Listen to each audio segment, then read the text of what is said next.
affordable. The movement against high data costs has been calling for mobile data to be made affordable to people of all social class and assist with information sharing and education. Let's go now live to Parliament. These are submissions being made to the Telecommunications Ministry.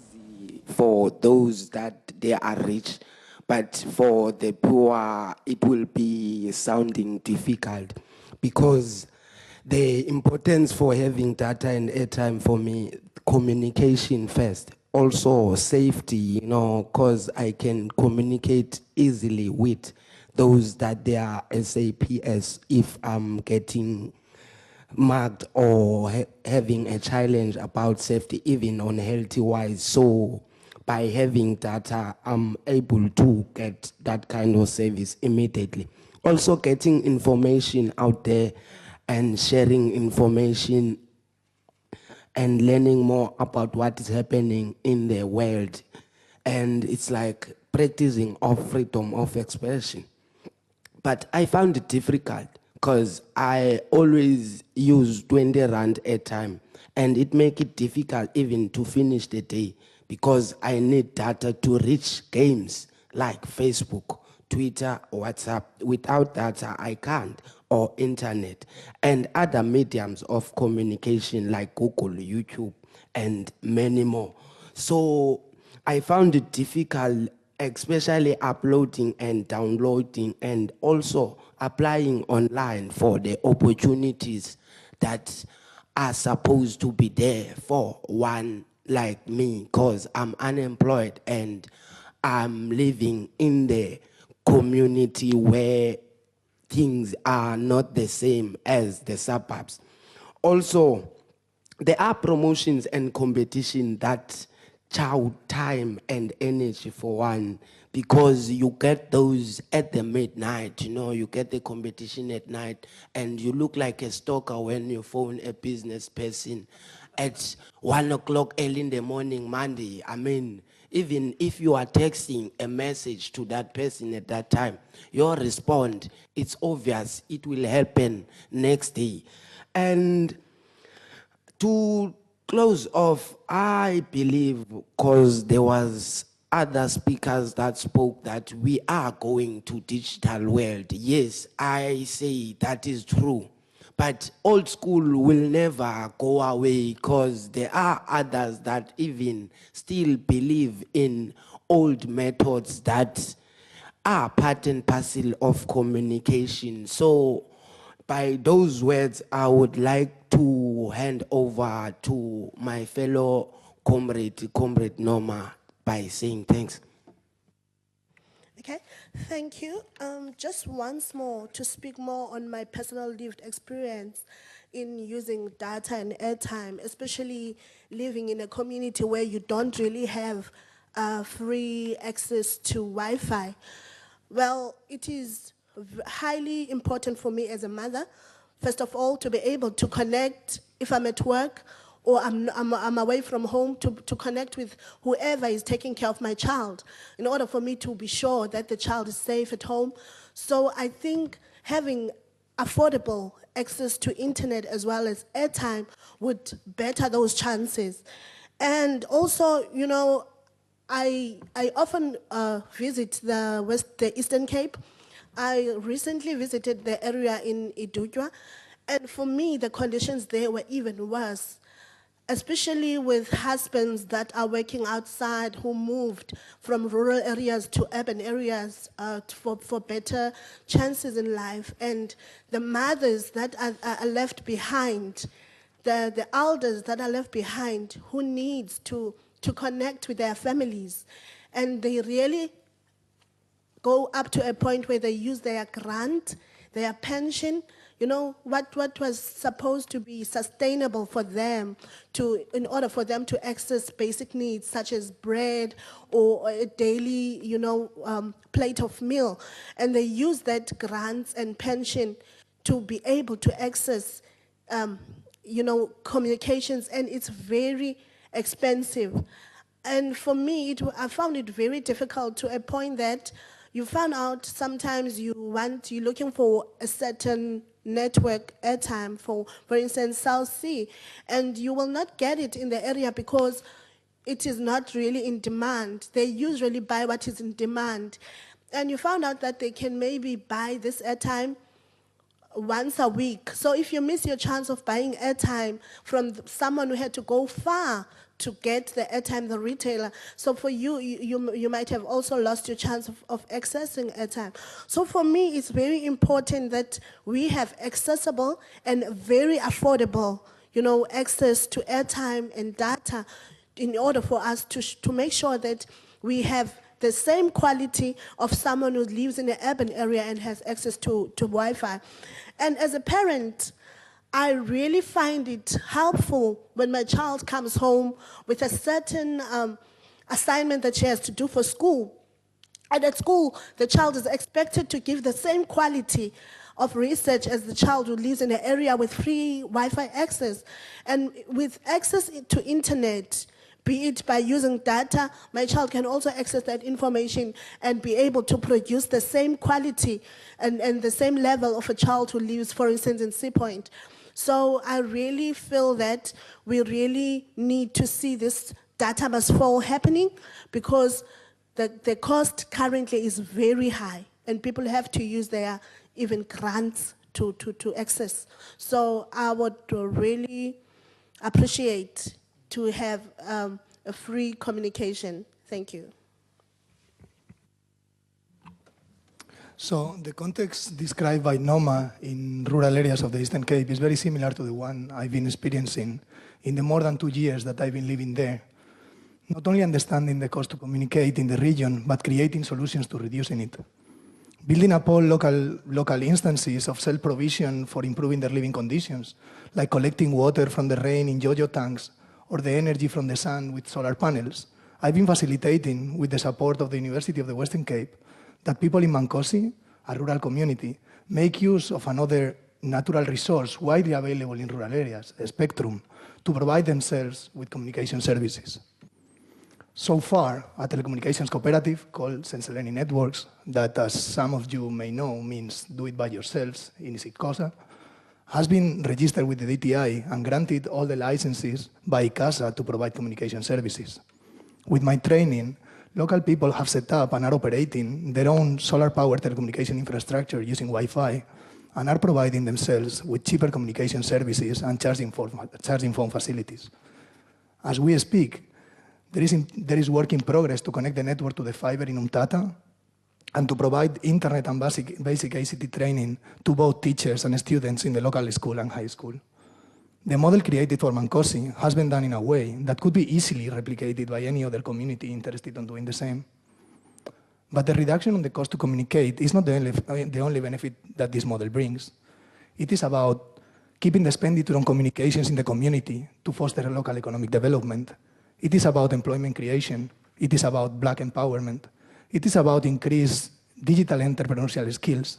It is about bringing hope to people that has been neglected that opportunity for a very long time. Just to give you an example, with the facilitation of another of my peers from UWC and the revenue from Senseleni Networks, 12 young members of the community obtained last year NSFAS grants and are currently enrolled in higher education institutions, students who otherwise would have been deemed to a way less hopeful future. So what I'm asking from you today, I'm asking you to enable an environment where poor people in this country do not have to choose in between eating and making a phone call to know how their loved ones are doing. Remember, they are currently spending 22% of their disposable income in communications, 22%. Using bottom-up approaches, like the one from Senseleni, the percentage of this income used for a similar set of services could be below 5%, even for the poorest of the population. So, how could you support this?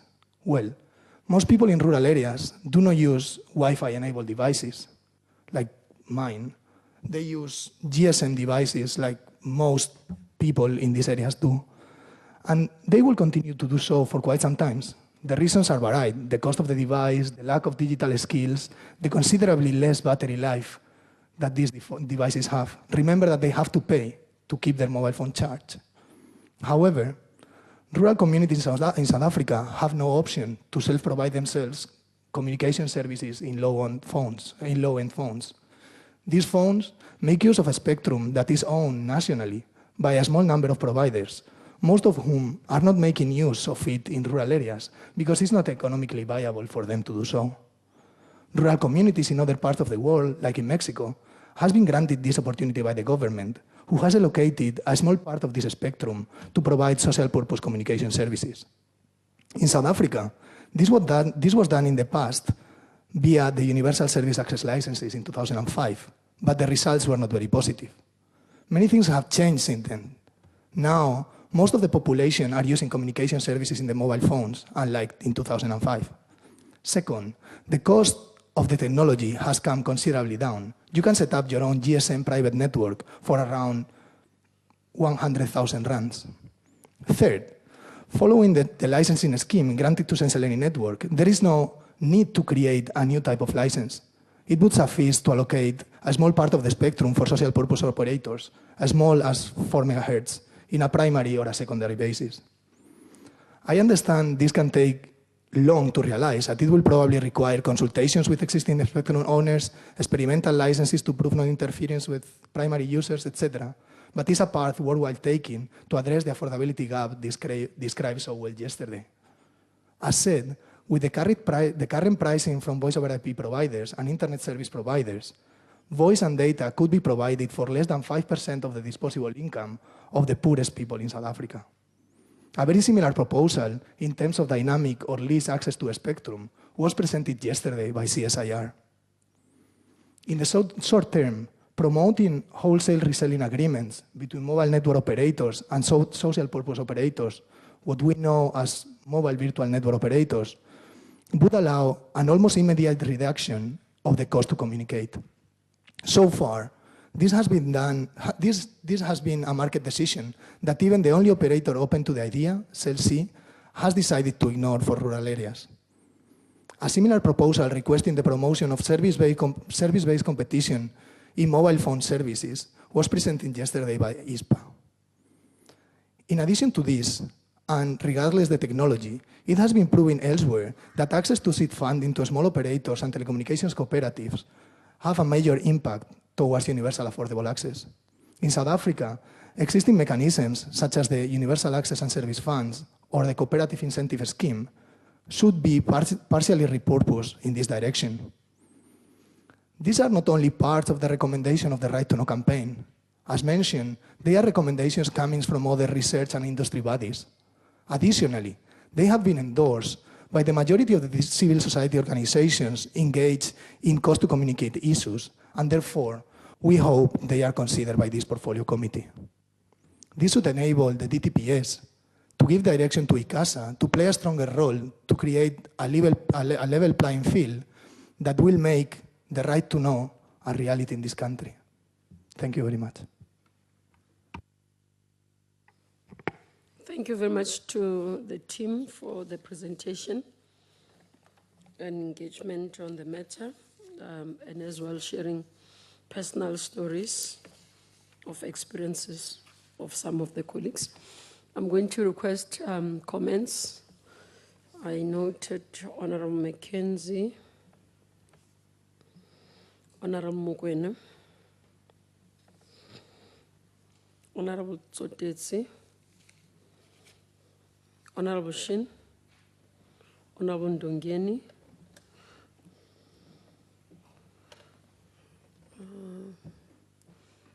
okay, no more hands anywhere else? Okay. Thank you very much in that order, members. Thank you, Chairperson, and thank you, comrades, for the presentation. Perhaps I should call you Democrats instead, because it seems to fit nicely. Just in terms of Dr. Ray K, 100,000 Rand for a network, a GSM network, because we did an oversight in rural Limpopo where a very simple network cost USAF 41 million Rand to put up. So I just needed to confirm that 100,000 Rand for a simple GSM network. How is your, on that GSM network, how is your access to the internet? At what sort of speeds? If you can just comment on that. Thank you. Honorable Mokoena. Thank you, Chair. Mine is more of a comment. I'm really glad that we got to hear the right to know, because I think their presentation is at the core of why we're meeting here today. I think so far we've had very high-end discussions about policy and all sorts of things. And this is a representation of how it affects people on the ground, you know, and it's a long-standing problem. We've had this problem for a very long time now. I think about 3-4 years ago, the ICASA had called in the network operators to look at the prices, and we haven't gone anywhere really. We've spoken about decreases, but in really small volumes. But what we need to understand here is that this industry affects people at that level, at a level where people cannot make a phone call to the police, at the level where a student could get raped traveling to a place where they can get Wi-Fi. And this is why in 1955 the proposers of the Freedom Charter said that we need to control business in order to assist in the well-being of the people. And I think this is what business needs to understand. And it's the reason why we cannot have ICASA sitting and explaining to us why costs are high. They should be explaining to us how they're going to be lowered. And that's the purpose of this discussion here, because if we don't do that, the digital divide, as we know that knowledge is power, the digital divide is going to continue increasing that gap between the poor and the rich. And that is at the core of this discussion. It's about people's lives. And I thought we should just elevate the importance of that presentation. Thanks, Chair. Thank you. Honorable Sotetsi. Thank you, Chair. I think all of us here share the same sentiments. You know, the more we listen to the presentations from the public, is the more we get emotional as human beings. And I think the step that we have taken as a committee to call for public hearings is evidence that we also advocate for affordable cost of this communication. As much as we are politicians, but we're also members of the public, so we really know the frustrations that people are going through. And also in government programs, for those who have time maybe to go through the documents, that one of the priorities of government is to develop rural areas. And I think the cost to communicate is the core of the development, because people have to interact with those who have the capacity to develop their areas. And we have taken a step here. We have this agency called ICASA to protect consumers from exploitation. But from what you are saying, you say ICASA to play a wrong regulatory under your further solutions, which I think is a recommendation that they must do more. So to us, it means ICASA is doing that role, but not enough to reduce the cost.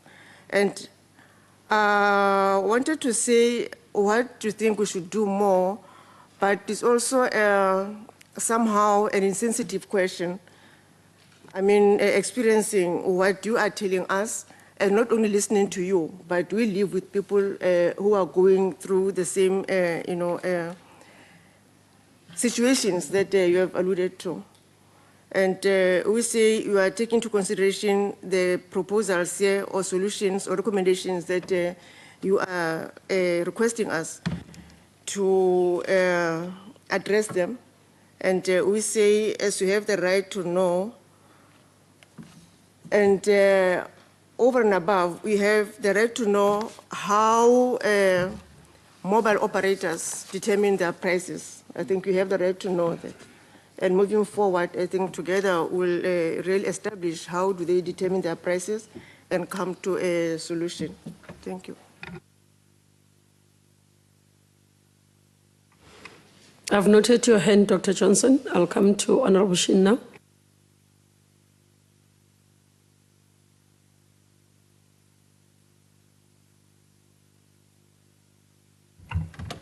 Thank you, Chairperson. Yesterday we had presentations by ISPA and CSR on these rural networks that have been established, self-established. And I asked ISPA specifically what intervention, what regulatory environment, what encouragement did these small community networks actually need from any sphere of government to continue or initiate these community networks. And the response was nothing. These guys are building these networks themselves. These are the budding entrepreneurs. Now, I'm wanting to know whether the right to know in any way is seeking to evangelize the ability of these communities to self-provide their networks, whether they're actually spreading that idea that they can do this. We have these examples here. Whether they actually have intention to set up any kind of program to mentor and support these community networks getting off the ground. Thank you. Honorable Ndongeni. Well, thanks, Chair. What sort of essential ICT services do you think the community need the most? Thanks, Chair. Thank you very much. Dr. Johnson? Yes, thanks, Right to Know, for making low-cost access very real. Appreciate the presentation. My question is about this GSM social purpose license. What I'd be interested to know is how low we can go. So to understand that, what is the model you see for, obviously, somebody with a phone in Zenzaledi running on a GSM social purpose license will still need to connect to other networks, and they can connect locally within the village. So I'm just trying to understand what sort of costs you think are possible, and perhaps tell us a bit about what it costs at the moment to make local calls and to call out to other networks. Thank you. Thank you very much. I think mainly the appreciation of the presentation, as I said, in terms of the experiences that you are sharing and some of the issues that you are raising. Now, I think I echo the sentiments around the Zenzaleni networks in terms of just understanding more in what is being done there and almost around how we can be able to try and assist. And for me, there's further solutions that you are recommending. And especially you are saying to Parliament, how, when we talk, I know, I'm just going to throw this, in terms of your understanding, what would be reasonable and what would be affordable communication, cost of communication?